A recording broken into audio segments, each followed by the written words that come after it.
Hello बच्चों, चलिए प्रश्न पढ़ते हैं। प्रश्न में हमें दिया है एफ केंद्र क्या होते हैं। तो आइए प्रश्न की मुख्य अवधारणा समझते हैं। मुख्य अवधारणा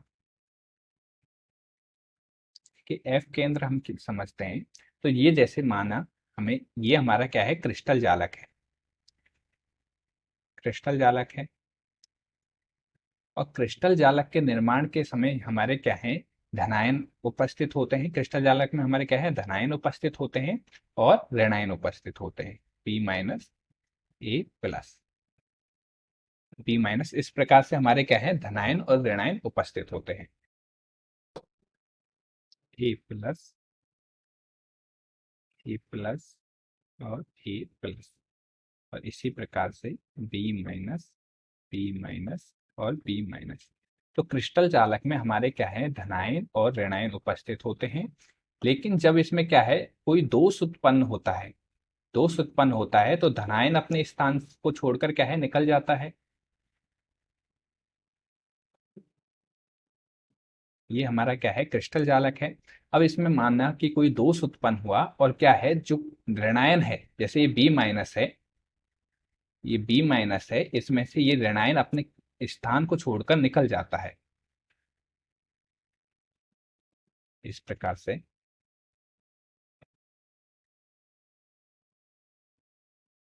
ऋणायन अपने स्थान को छोड़ के निकल जाता है।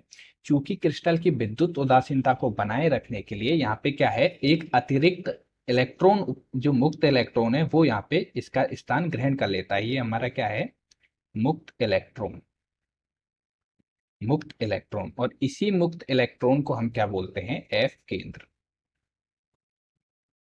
एफ केंद्र, ऋणायन अपने स्थान को छोड़कर निकल जाता है और क्रिस्टल की विद्युत उदासीनता को बनाए रखने के लिए एक मुक्त इलेक्ट्रॉन उसके स्थान पर आ जाता है, और इसी मुक्त इलेक्ट्रॉन को हम क्या कहते हैं, एफ केंद्र कहते हैं। तो हम लिख सकते हैं यहाँ पे कि जब क्रिस्टल जालक से,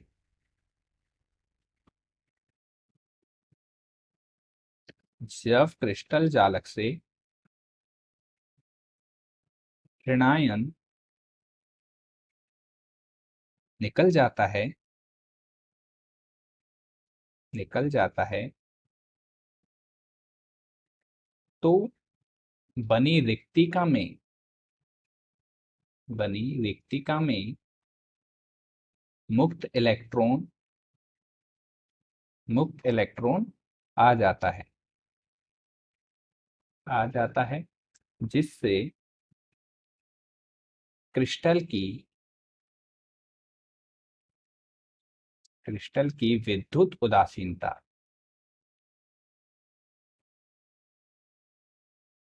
उदासीनता बनी रहती है, बनी रहती है। और इन मुक्त इलेक्ट्रॉनों को हम क्या कहते हैं, एफ केंद्र।